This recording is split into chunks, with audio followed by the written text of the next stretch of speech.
Hinei matov umanahim shevetachim yambiachat. Hinei matov umanahim shevetachim yambiachat.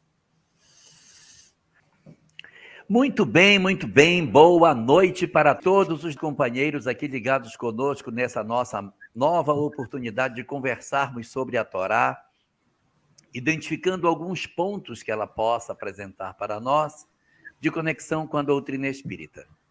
Não é nosso propósito aqui, sempre temos dito, mas nunca é demais repetir, que esse não é um estudo de validação do texto do Antigo Testamento, na sua literalidade, como se ele fosse a expressão do conhecimento espírita. Mas a possibilidade de nós nos debruçarmos sobre esse texto e retirarmos as lições de sabedoria que ele possui, mostrando a conexão entre cristianismo, espiritismo, outras doutrinas e aquilo que está apresentado na Torá, oferecida por Moisés. Nós estamos na nossa terceira temporada, estudando o livro do Levítico. Fizemos o Gênesis, o Êxodo e agora na terceira, Levítico. E estamos agora debruçados em cima desse maravilhoso capítulo, que é o capítulo 19, para mim particularmente, o mais belo capítulo do Levítico está contido exatamente nessas nossas lives. Estamos hoje vendo a terceira e última etapa sobre a questão dos mandamentos da caridade, um conjunto de mandamentos oferecidos nesse capítulo, que já nos deu muitas lições extraordinárias nos nossos últimos 2 episódios. E hoje nós vamos dar continuidade, iniciando pelo mais extraordinário de todos os conceitos que o capítulo traz, que é o versículo número 18, aonde no seu final, não é o versículo inteiro, mas no final do versículo 18, é que está gravada a famosa frase oferecida a nós, que diz: amarás o teu próximo como a ti mesmo. E aí...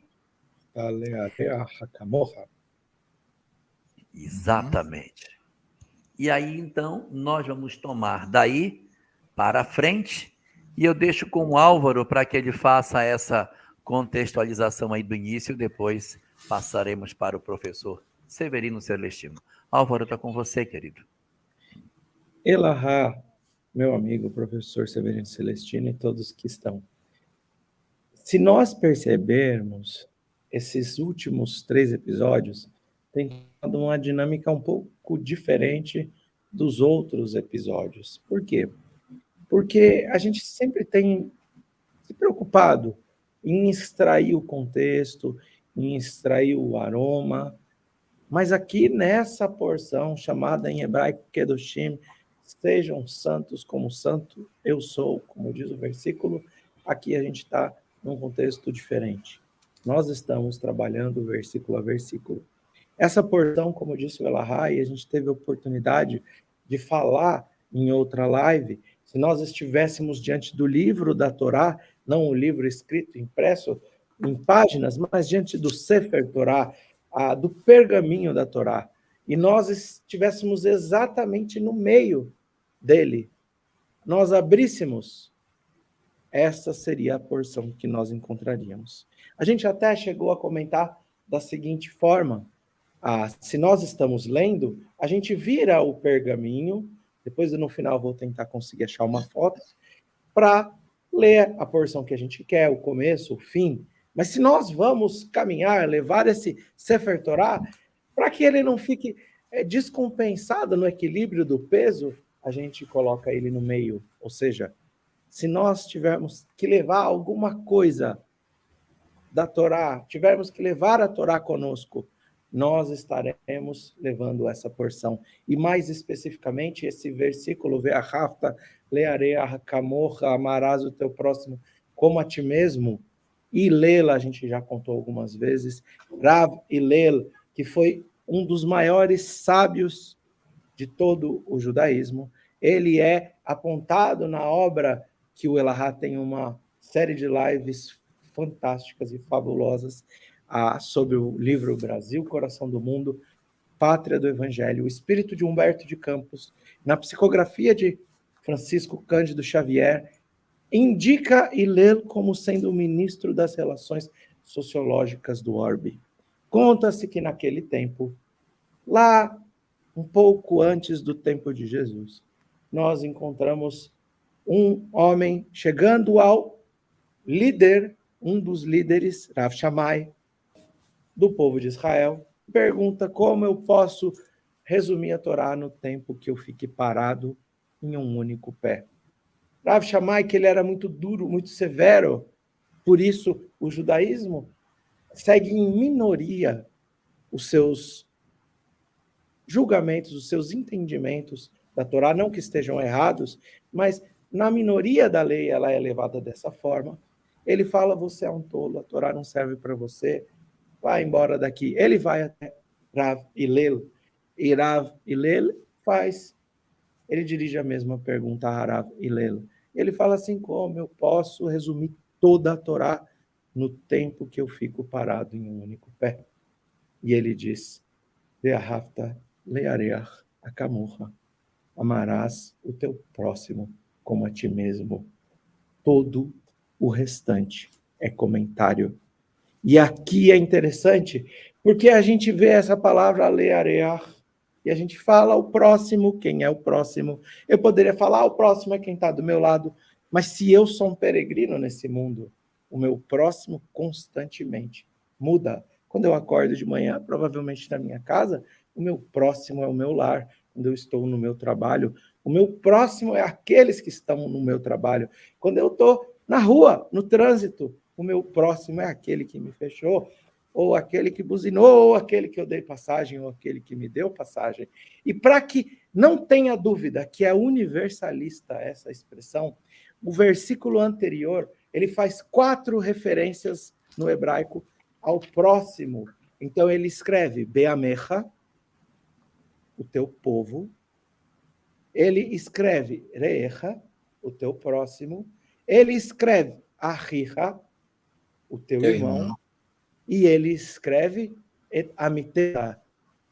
Ele vai escrever o seu próximo num sentido de povo, de qualquer outra condição. Quando no versículo 18 vem, amarás ao teu próximo como a ti mesmo, fica explícito que é todo o povo de Israel. Se nós pegarmos a primeira referência da palavra leareach, esse teu próximo, ela está lá no capítulo 9 do livro de Gênesis, versículo 5. Ele vai chamar o próximo como todos os povos da humanidade, a humanidade inteira. E a gente ainda brincou na semana passada, o Elahá falou, Jesus tirou essa frase do Antigo Testamento, talvez não essas palavras, mas que ele usou, mas nesse sentido. E o professor concordou, e eu falei, eu vou discordar concordando em plenitude. Eu falei, não é isso. Não foi que ele tirou, é que ele inspirou ao profeta, para que assim esse mandamento, essa frase, estivesse na Torá. Então, se a gente quer carregar a Torá com a gente, já ensinou e lê-lo. Carrega ela, lembrando, Le'ahavta, le'areach, akamorra, amarás o teu próximo como a ti mesmo. Eu vou passar para o professor Celestino, que ele tem a acrescentar, com certeza. E depois a gente continua, versículo por versículo. Álvaro, bem colocadas as suas palavras, bem refletidas, realmente. E a gente pode, dentro dessa linha que falou Elahá, fazer a conexão desse Levítico 19, 18, com o próprio Jesus, que ensinou a amar ao próximo como a si mesmo, e a nossa querida doutrina, quando coloca fora da caridade não há salvação. Nós vamos, então, passar para frente aí. Álvaro Mordecai, quais são as sínteses que você faz desses mandamentos que nos faltam para nosso trabalho dessa noite? Esse próximo é fantástico e ele é muito importante se a gente quiser estudar a fundo o Evangelho, porque ele diz assim: meus estatutos guardareis, o teu animal não farás juntar como espécie, e teu campo não semearás com diversas sementes, e roupa misturada com linho e lã não porás sobre si. Essas duas questões, elas são fundamentais, porque quando Jesus estava ali, no capítulo, apresentado no capítulo 13, no sermão das parábolas, assim como teologicamente, no barco, no mar da Galileia, ele estava numa região agrícola, falando com agricultores, pescadores, aqueles que são chamados Amei-Aretz, os povos da terra. Amélia Da terra. Rodrigues começa o seu livro Primícias do Reino com essa expressão literal, e ela é trazida algumas vezes por alguns espíritos como povos da terra na literalidade, que é uma expressão talmúdica, e vai falar que são aqueles que conhecem plenamente a agricultura, os hábitos da terra, então eles conhecem as leis judaicas pertinentes à terra.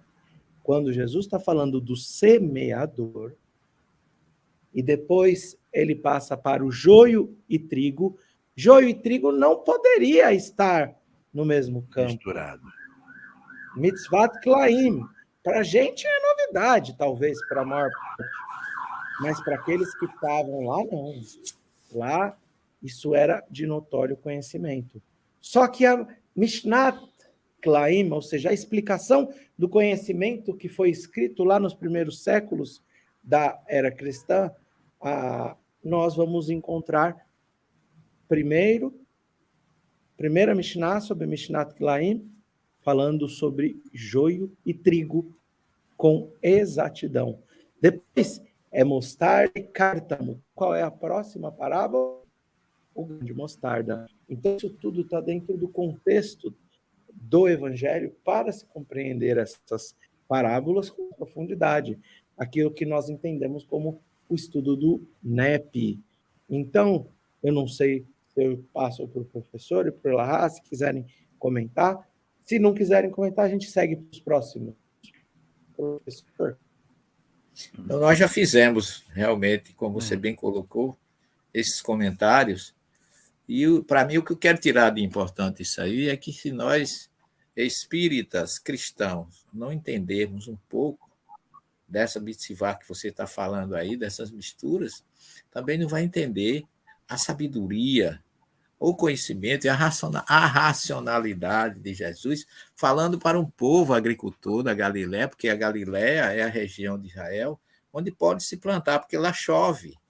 Lá é distante do deserto da Judéia. Distante eu falo assim, questão de região, né? Porque Israel é pequeno, é menor do que o estado de Sergipe.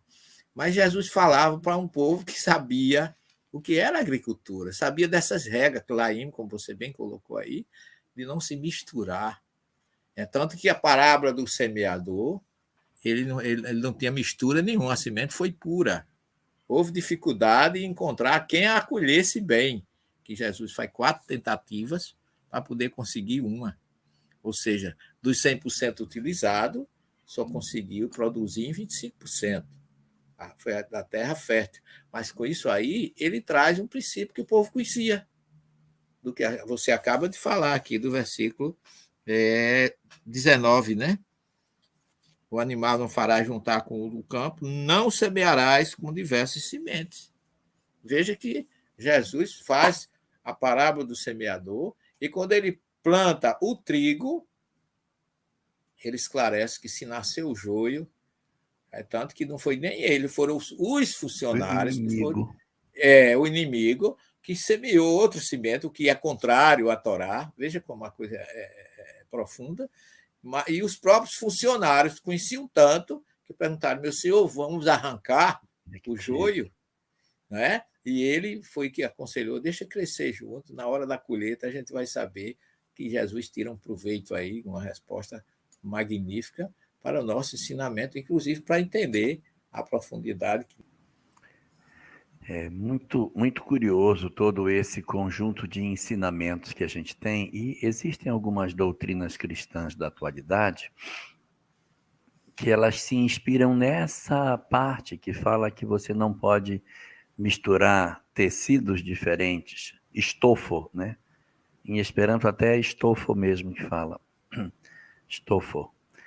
Não mistura dois tecidos distintos na roupa. E se vocês perceberem, existem algumas correntes cristãs que as mulheres vestem vestidos e estão sempre com o mesmo tecido no vestido, de cima a embaixo. De onde vem a orientação para que as coisas sejam assim? É que no livro de Levítico há uma orientação para que não vestirás roupas de diferentes tecidos misturados. Aí por isso que não são todas as correntes cristãs, mas tem algumas que utilizam o mesmo tecido em função dessa leitura desse ponto do Levítico. Temos outro ponto aqui, e esse é interessante, Elahá. E esse próximo, versículo 20 e 21, ele vai falar o seguinte, que um homem que se deitar com uma escrava e sair o seu sêmen, e for um escravo, fala toda sobre uma questão de um dono de escravo que se deita com uma escrava. E aqui, vai falar, nossa, olha, é uma forma de apoio ou é uma questão permitida? Vamos voltar até o contexto da época. Até o tempo, mesmo se nós nos recordarmos não muito distante, na história do Brasil, a gente se recorda ou sabe como os escravos eram tratados como propriedade. A gente falou sobre escravidão em outra live, eu não vou lembrar qual, e a gente trouxe uma frase do Talmud que diz o seguinte: se um judeu obtivesse um escravo, ele estaria trazendo para ele um amo. Porque as leis são tantas e a proteção dos direitos deste é tão complexo, Israel deixou de ter escravos lá próximo do momento em que o templo, o primeiro templo é destruído, ou seja, do exílio da Babilônia. Quase 600 anos antes de Cristo, a escravidão foi abolida como costume para o povo judeu. A gente pode encontrar um ou outro, já que dentro do Império Romano, por exemplo, era permitido a posse de escravos. Mas só para a gente entender como não se tinha valor, ao tempo do Império Romano, um escravo judeu valia menos do que um cavalo.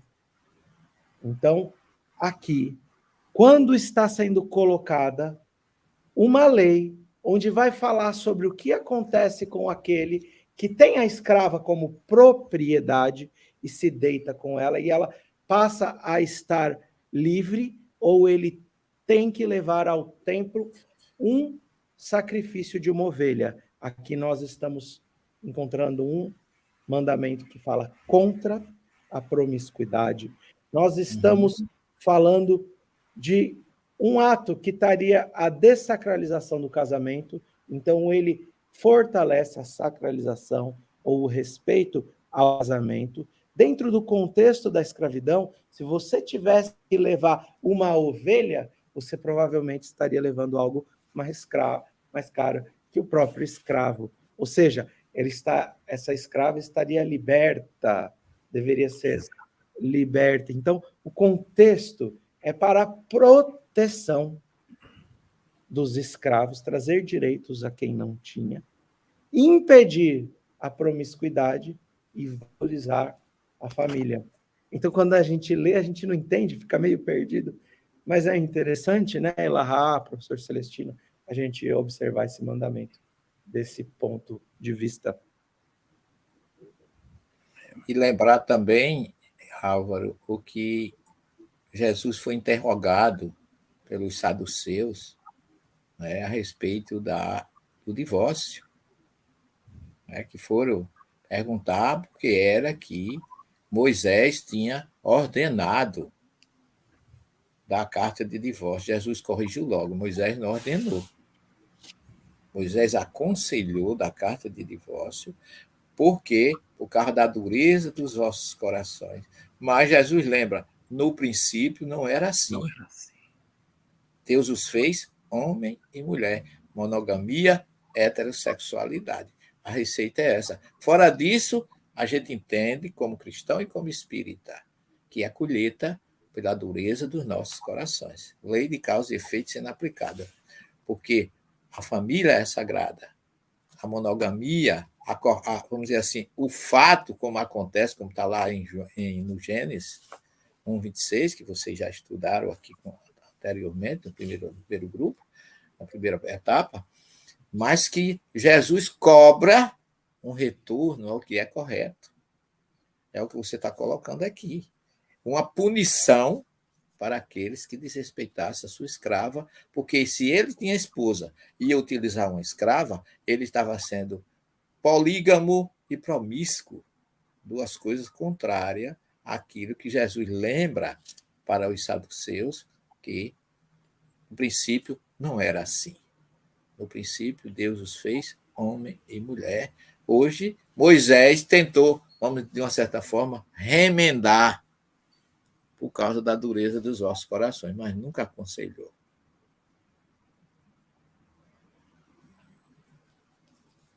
Muito bem. Oi? Não. Acho que está tranquilo. É a questão da escravidão, né? E essa proteção que era oferecida pela lei. O que temos de pontos para seguir? O que você quer puxar aí dessa sequência? Aqui tem uma questão, vou colocar mais como curiosidade, porque tem aqui aquilo que nós chamamos de orlá. Ele vai falar sobre uma regra para a agricultura. Vai falar que nos 3 primeiros anos, quando você planta uma árvore, esses frutos não estão aptos a serem colhidos. Então, é interessante a gente observar, por exemplo, como naquela parábola da figueira estéril, que nós encontramos Jesus indo a uma figueira que estava nos primeiros frutos. Os primeiros frutos são as primícias que deveriam ser dadas ao templo. Mas se Jesus vai em direção a essa árvore, significa que ela já tinha alcançado mais de 3 anos, porque senão seriam proibidos de serem colhidos esses frutos. Então, esse número 3, lembra que eu falo que dentro do contexto da Kabbalah, ele tem um contexto da espiritualidade, significa já tinha uma maioridade espiritual, o símbolo daquela árvore, que é o símbolo do povo de Israel. Então, essa mitzvah, esse mandamento que está sendo colocado, é um mandamento que ele é colocado aqui para a terra de Israel, e esse, diferente das primícias, ou seja, das primeiras frutas das 7 espécies que nós estamos falando, trigo, cevada, nós falamos da uva, da romã, da tâmara, da oliveira. Oliva, e está faltando uma. Figueira. Ela está sem? Você grava a seguinte coisa. A palavra fruta tem 5 letras. F de figo, R de romã, U de uva, T de tâmara e A de azeitona. As 5 frutas. Cevada e trigo por fora. Muito bem. Então, essas 7 espécies, elas têm sempre as primeiras frutas de todas as floradas vão ao templo. É o nome lá do livro Primícias do Reino, de Amélia Rodrigues. Ela está usando as primícias para falar do mais importante, do mais valoroso, daquilo que deve ser direcionado ao templo. Agora, o interessante é que essa orlá, ela vale para todo o mundo e não só para a terra de Israel. Ou seja, os 3 primeiros anos, por exemplo, de uma tamareira. Não se preocupe, as tamareiras naquele tempo só frutificavam com 70 anos. As oliveiras não tinham a condição genética que você tem. Hoje, uma azeitona que parece um limão lá em Israel, de tão grande. elas demoravam a dar os frutos, eram poucos nos primeiros anos. Então, isso é só uma lei. Não sei se o professor ou Elahá quer comentar ou se a gente continua. Eu acho suficiente, já dá, pode continuar. Agora, aqui tem um interessante. Não augurareis ou não predestinareis e não prognosticareis o bem e o mal de acordo com o tempo. Está falando sobre ler o futuro. Então, uma proibição aqui do livro de Levíticos. Por que está sendo falado sobre isso? Vai dizer Emmanuel para nós, lá no livro O Consolador, que era um hábito comum para o povo de Israel, principalmente quando saiu lá do Egito. Era uma habitualidade, e isso estava sendo, vamos assim dizer, estava sendo utilizado como forma de consulta aos espíritos, mas de uma forma completamente sem nenhuma condição de moralidade. Alguns vão dizer aqui que é uma proibição da comunicação com os espíritos. Rapidamente, nos lembramos que os próprios profetas se comunicavam com os espíritos sem nenhum tipo de proibição. E Moisés, quando é questionado lá no livro de Números, ele diz: ai, que todos os meus filhos profetizassem como esses dois. Aqui é a história de dois homens que estavam Eldad e Medad. Levítico 11, 29, se eu não me engano. Querem comentar esse? Eu gostaria somente de dizer a você que, na verdade, Moisés não proibiu, ele regulamentou. A gente não pode esquecer que não se proíbe o que não existe. Porque dá a impressão que o Espiritismo criou isso, é uma doutrina atípica, que inventou. Não. Se havia, é porque existia comunicabilidade. Senão, João, na sua primeira carta, lá no capítulo 4, ele nos dizia: caríssimo, não acrediteis em tudo que os Espíritos vos disserem. Mas antes observai se os Espíritos são de Deus. Jeremias fala dos falsos profetas também. E Moisés estava trazendo um povo idólatra, politeísta, com 400 anos de escravidão, cheio de vícios. Por isso que ele diz: quando entrares na terra que o seu Deus prometeu, não aprenda a abominação daquela gente. E por isso também que ele passou 40 anos no deserto, para que a primeira geração nenhum chegasse à terra prometida, para não levar seus vícios, seus costumes para lá. Então, diga, pode completar, Elahá. Não, é que a proibição é de adivinhar, não é de se comunicar. Exato. Essa proibição está de pé até hoje, porque dentro da doutrina espírita a gente não consulta os mortos. Ainda ontem eu estava fazendo uma live, comentando do pessoal que vai para o supermercado para escolher o tipo de óleo que vai comprar. O que você acha, meu bem? Leva de algodão ou leva de milho? Não, vamos levar esse aqui. Leva de algodão. Não, leva de soja. Fica aquela indecisão. Olha, o mentor está dizendo que é para levar o de milho. Vamos levar o de milho, então.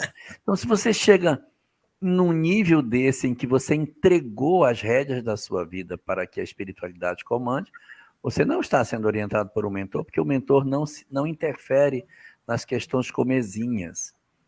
Na medida em que nós passamos a utilizar a mediunidade para adivinhar, para fazer prognósticos, e não para que a gente possa efetivamente usar de maneira santa, que seria por uma baliza moral, no sentido abrangente e consolador, nós fugimos daquilo que seria o objetivo dessa faculdade. Então, usar para fazer prognósticos e sair interpretando a vida dos outros não é a ferramenta para a qual essa janela de espiritualidade nos foi dada. Ela nos foi dada para 3 coisas.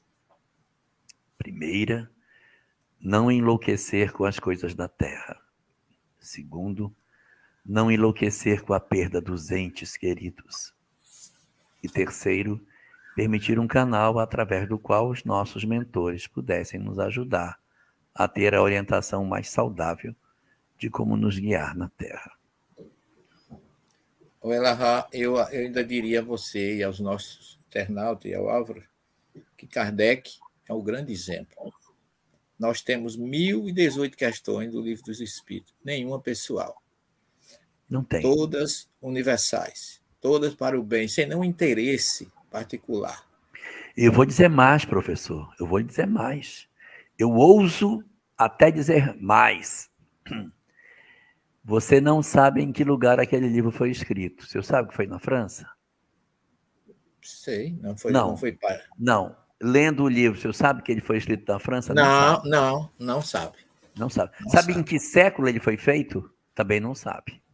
Você não consegue saber nem quando e nem onde o livro foi escrito. O bicho é tão impessoal, ele é tão Exato. abrangente que ele não trata, ele não invade.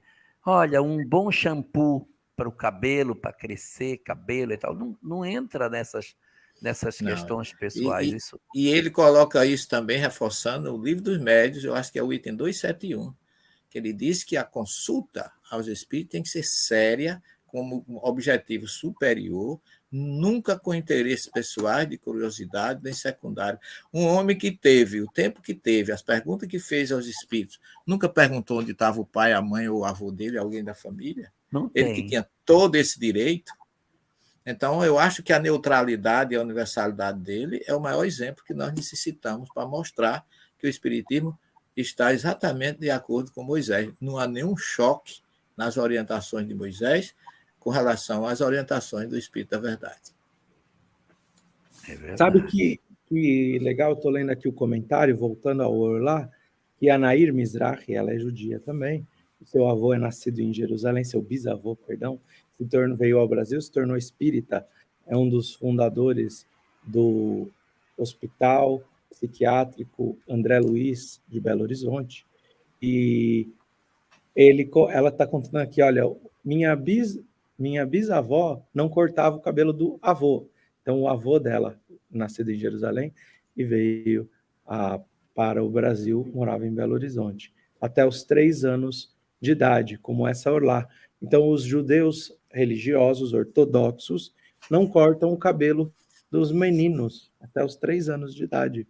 Então, é comum você ver a criancinha em Israel, ou nos Estados Unidos, ou no São Paulo, onde tem comunidades ortodoxas, com o cabelo comprido, como esse Orlá. Agora aqui, ó, eu vou colocar 3 comentários, 3 mitzvot, em um, para a gente conseguir caminhar. Então, incisões por um morto não fareis em vossa carne, vou resumir, não vai se mutilar, você não pode se mutilar, se automutilar, se for um acidente, tudo bem, mas você não vai fazer isso de propósito.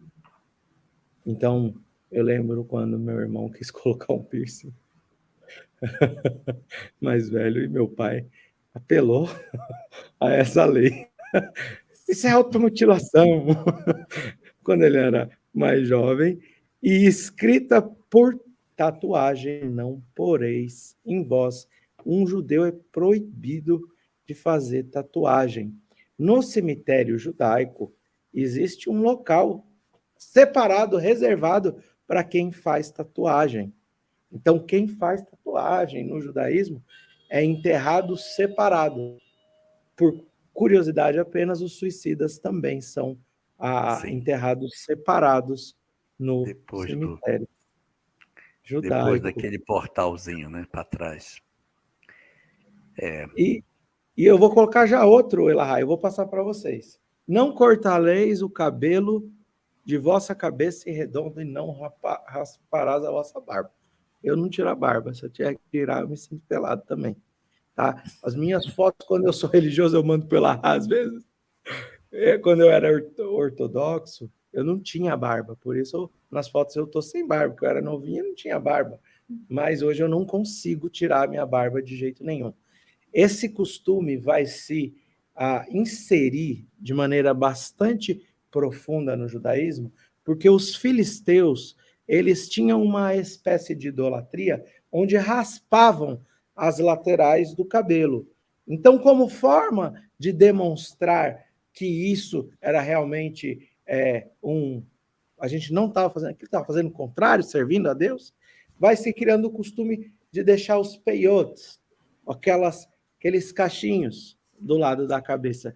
E lá na Rússia, na Rússia, antiga Rússia dos czares, lá os judeus, para se diferenciarem dos cidadãos comuns, eram obrigados a deixar. É por isso que a gente encontra judeus Ashkenazim, mas não são apenas os Ashkenazim, ou seja, da Europa Oriental, quando ortodoxos, deixando em algumas Hassiduyot, em algumas tradições, deixando aqueles cachinhos dessa forma. Eu estou dizendo isso porque os Teimanim, os judeus do Iêmen, também têm o hábito de deixar aqueles cachinhos, alguns mais ortodoxos, e isso vai se difundindo como uma tradição judaica, assim como aquela roupa preta que era se obrigado a usar os judeus, mas se torna hoje, em pleno século XXI, se usa para falar, olha, isso aqui me faz diferente da maior parte do mundo, que muitas vezes está desconectada de Deus. Então eu uso isso tudo para me conectar a Deus. Interessante, né, a maneira como eles tratam essa materialidade, porque isso tem a ver com a questão do cuidar do corpo e do espírito. Então, é você preservar o templo, não machucar, não ferir, não fazer aquelas marcas que eram muito típicas nos povos antigos, determinadas marcas. Os acadianos se marcavam muito no rosto. Tem muitos povos que faziam determinadas marcas para identificar de qual tribo aquele indivíduo pertencia. Então, não traga as marcas, não faças tatuagem no teu corpo. E com relação aos teus cabelos, você também tem que preservar. E queria só lembrar duas coisas. Uma delas é que, conversando, um pai que era muito rígido, conversando com o filho, que ele não poderia fazer tatuagem e tal, aí o filho respondeu para ele: o senhor está falando que eu não posso ter tatuagem, mas Jesus tinha uma tatuagem na coxa. Aí o pai, tatuagem na coxa? Sim, ele tem uma tatuagem na coxa. E eu fiquei, aí ele veio me procurar, disse, olha, ele falou que tem uma tatuagem na coxa. Disse, rapaz, eu nunca ouvi falar nada disso aí não, mas eu vou pesquisar. E não é que eu achei, gente? No livro de Apocalipse, diz assim que quando eles estão ali no julgamento, o Senhor, que tinha uma coisa escrita na sua coxa, mas essa coisa escrita não quer dizer que esteja na pele, né? Até porque é uma visão espiritual. Mas ele diz assim, que tinha uma coisa escrita na coxa. Talvez o que João tenha visto é algo que estava escrito, colocado sobre a coxa direita dele e tal. Aí o cara vai buscar, não, então, pode sim, porque Jesus é tatuado, então eu posso ser. E a segunda coisa que eu queria lembrar é que na história de Sansão, Dalila vem e corta os cabelos de Sansão e ele, coitado, fica sem força espiritual nenhuma. E a gente, quando lê, diz, mas que conversa, cortar o cabelo do outro? Como é que é isso? Ela não cortou os cabelos, ela cortou os peotes dele. Ele dizia que a força espiritual dele vinha dos peotes, igual o rabino lá, que o professor Celestino estava falando, que tiraram a barba. Tira a barba do cara, ele se sente um homem em estado de desatenção da lei. Quando ela corta os peotes dele, ele se sente psicologicamente sem conexão com Deus. Então, consequentemente, ele não se sente com autoridade para exercer as ações em nome de Deus. Então, num processo de psicológico de autoexclusão, ele se coloca numa posição de inferioridade. O cabelo cresce e aí ele se percebe novamente capaz. E aí as pessoas no filme, né, do Vitor Maturi, vai cortar o cabelo dele aqui, que ele tinha o cabelão, aí corta, mas não é. Foram os peotes, aqueles que são representação da conexão e da obediência à lei de Moisés. Aqui tem uma questão interessante. Ele vai falar sobre magia negra e feitiçaria, uma proibição de ser realizada qualquer tipo de feitiçaria ou magia negra, que eu vou deixar para vocês comentarem.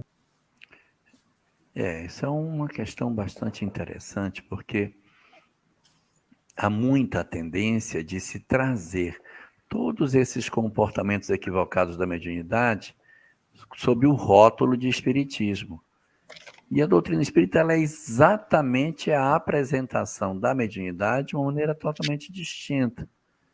E se a gente for perceber, a maneira santa com a qual a doutrina propõe o uso da mediunidade é aquele que foi apontado pelos grandes estudiosos, pelos grandes homens iluminados que passaram pela Terra, no sentido do uso dos recursos espirituais, não cabendo, portanto, essa conexão, porque não existe, de fato, uma apresentação da doutrina espírita nem como adivinhador e nem como uma espécie de instrumento para que você consiga fazer alguma forma de sortilégio. Então, a doutrina espírita passa muito longe de todas essas questões, muito longe mesmo. Mas fica registrada a questão de nós evitarmos o que a gente precisa fazer. Seguindo, tem duas questões aqui, essas duas próximas são fantásticas, esses dois próximos mandamentos, que é assim: diante de pessoas idosas te levantarás e honrarás a face do idoso, e temerás a Deus, eu sou o Eterno.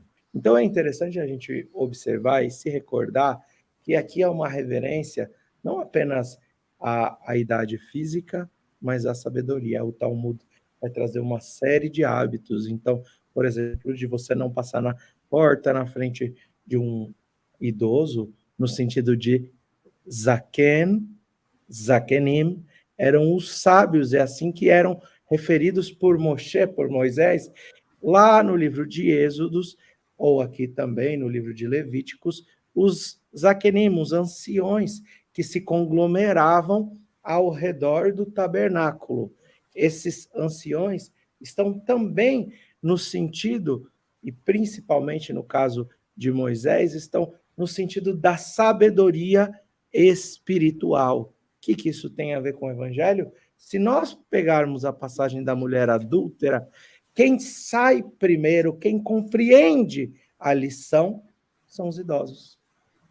São os mais velhos, saem dos mais velhos para os mais novos. Ou seja, aqueles que compreenderam a lição de Jesus, que é de não julgar para não ser julgado, estes mais experientes, mesmo que os mais novos não tivessem assim compreendido, eles fariam no sentido de seguir o exemplo daqueles mais experientes ou mais sábios espiritualmente, e sem sombra de dúvida, também cabe aqui a etiqueta dos mais velhos de idade.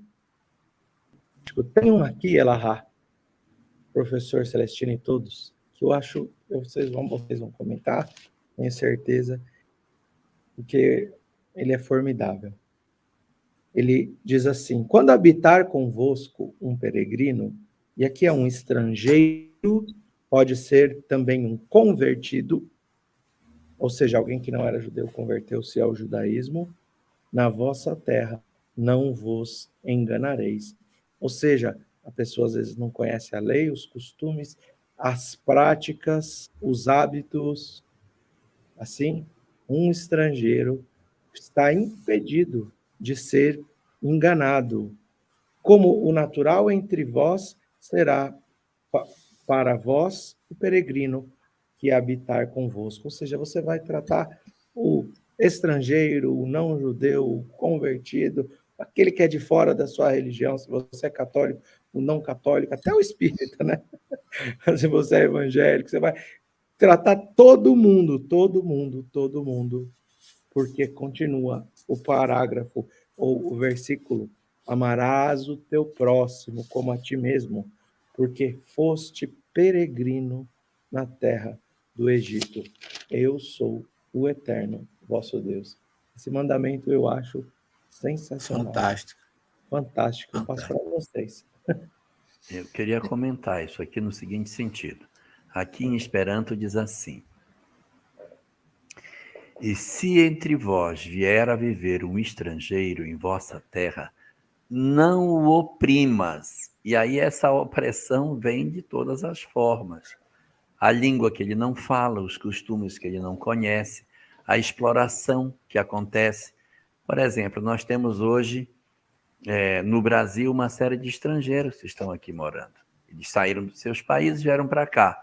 Então, eles têm fragilidade de documentação, eles têm fragilidade para permanecer aqui, e algumas pessoas se prevalecem dessa condição para explorá-los, colocá-los em condição de trabalho quase que escravo, o tratam como se eles não fossem pessoas. Então, essa opressão que decorre do ter um estrangeiro em nossa terra está aqui criticada e condenada no versículo 33.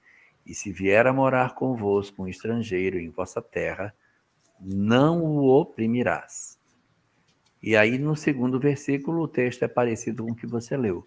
Como um natural entre vós ele será o estrangeiro que viver entre vós. O amarás como a ti mesmo, porque estrangeiro foste na terra do Egito. Eu sou o eterno vosso Deus. Um vender mais caro para aquele estrangeiro, para o turista. O taxista não fazer o caminho errado. Todas essas questões são questões do nosso dia a dia. E ele continua o texto falando assim: você não vai fazer mau juízo na medida, no comprimento, na capacidade. Aqui eu estou traduzindo EFA, que significa isso, medida, peso e capacidade. Ou seja, 1 metro vai ser 1 metro. Eu ainda brinco quando eu vou comprar alguma coisa que é me vê 2 metros, não sei o quê, mas 2 metros bem medido, viu? Eu ainda brinco assim, com a pessoa. A balança, o peso correto, aqui também, capacidade. Quanto aguenta esse carro? Meu carro é novo, 0 bala. O carro já está lá, voltou o rodômetro, já mudou tudo. E depois ele continua, ele fala assim, e você não vai fazer 2 pesos, 2 medidas. Essa é a minha tradução com a expressão. Ou seja, até mesmo no julgamento das situações, do dia a dia para com as pessoas, eu não vou favorecer alguém por qualquer tipo de questão. Lembra-se que eu sou o eterno vosso Deus, que te tirei da casa do Egito, da casa da escravidão. Guardarei os meus mandamentos, juízos, e eu assim os farei. Eu sou o eterno. Essas mitzvot aí, eu considero as mitzvot do comerciante, né? É a honestidade na vida daquele que compra, daquele que vende, aliás, sobretudo o homem da mercearia, né? O homem da loja de tecidos, é para todo comerciante. Vale para todos, porque, inclusive, quando você recebe o troco errado, essa é a sua balança. E você não ficar com o troco dos outros. É para os dois lados da história, tanto para o que vende, como para o que compra. Quando o que compra sabe que o outro colocou o peso errado, porque a balança tem 2 pratos. Eu fui comprar 1 quilo e na hora dele pegar o peso, ele botou o peso de 2 quilos. Dizendo, não, você colocou o peso de 2 quilos, é 1 quilo, só 1 quilo. Desculpa, aí corrige. Então, isso também é um mandamento que é para quem compra e para quem vende. Para quem vende, exatamente. Honestidade nos negócios. Peso justo, balança justa. E isso a gente tem que trazer para a nossa vida, tanto no sentido literal, como no sentido também filosófico, de você ser justo nos julgamentos, ser justo no equilíbrio das coisas, né? Então, a gente vai percebendo como é que eles vão trabalhando esses aspectos aí, dessa forma. Eu acho que acabou o texto, não, Álvaro? Sim. Tem mais alguns mandamentozinhos só? Só queria dizer que o Talmud vai desdobrar isso no Baba Metzia e Baba Kama, 2 tratados, e eles vão falar sobre situações extremamente interessantes. Por exemplo, animal que se perde, eu achei, eu devo devolver, não devo, eu tenho direito de ficar, perdi o dinheiro, achei dinheiro, encontrei alguma coisa, deixei... Gente, é tão complexo isso, e é tão detalhado para cada situação do dia a dia, que é verdadeiramente uma norma moral de conduta, um código moral de conduta com as mais diversas situações do dia a dia, porque Kedoshim Tiu, sejam santos como santo é vosso Pai, como é nosso Deus. Então é para nós refletirmos esses atributos, justiça, misericórdia, bondade, nas situações do dia a dia. O mais importante de tudo isso não é falar assim, olha só, uma religião cheia de regras, cheia de estatutos. Não é a gente entender que o propósito da religião é a conexão com Deus de maneira que não seja intermitente, mas que seja perene em todos os momentos da nossa vida, em todas as situações. E essa é a prática mais difícil, acredito que para mim e para todos nós, porque a gente se estressa, a gente se perde, a gente se desconecta, às vezes a gente tenta tirar vantagem, às vezes a gente esquece das situações mais importantes que não nos fazer conectar com o nosso mentor, com Deus, com os espíritos superiores, só lá naquele momento de religiosidade, mas em todos os momentos da vida. Então eu contei uma vez, mas eu vou contar essa história de novo, é bem curtinha. Ela vai falar assim, que um homem, um comerciante, pegaram certa feita o livro caixa dele, lá os registros de compra e venda. E no meio dos registros de compra e venda estava escrito, de repente, uma frase, um versículo de Torá, um livro um passagem do Tehilim, uma prece, alguma coisa nesse sentido. E ele, então, é questionado, por que você faz isso? Ele fala, olha, quando eu estou fazendo preces, eu interrompo quando eu estou no meu momento de religiosidade, eu interrompo a todo instante meus pensamentos de devoção a Deus com ocupações do dia a dia. Aqui eu me permito fazer o contrário. Durante as ocupações do dia a dia, interromper para que eu esteja com uma conexão com Deus diante de todos esses momentos. É uma história judaica, da sabedoria judaica, mas que vem demonstrar o maior de todos os propósitos aqui da Torá, que nós sejamos imagem e semelhança. Para terminar esse capítulo, tem muitos outros, alguns outros mandamentos, mas vai falar sobre a proibição das relações, proibições sexuais, como, por exemplo, relações ou até mesmo ver a nudez de pai, mãe, irmãos, os casamentos proibidos, relações proibidas. Vai falar aqui sobre a questão dos mortos, ainda o respeito que a gente tem que dar.